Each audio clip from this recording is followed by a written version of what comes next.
সংবিধান সংস্কার পরিষদ সদস্যদের শপথ ফরম। আমরা কেউ সংবিধান সংস্কার পরিষদের সদস্য হিসেবে নির্বাচিত হইনি এবং সংবিধানে এটা এখনো ধারণ করা হয়নি।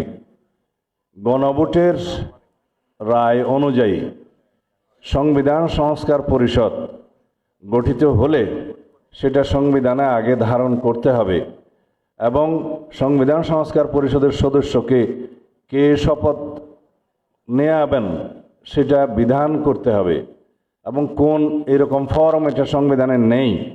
এই ফর্মটি তৃতীয় তফসিলে আছে, সাদাটা। এইরকম তখন একটা ফর্ম সংবিধানের তৃতীয় তফসিলে আসবে।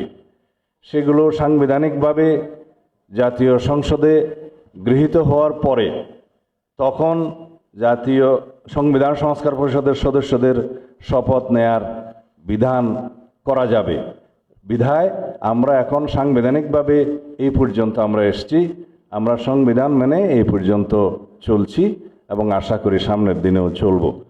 আমি মাননীয় চেয়ারম্যানের নির্দেশে ওনার উপস্থিতিতে আপনাদেরকে এই আমাদের দলীয় সিদ্ধান্তটা জানালাম। ধন্যবাদ সবাইকে।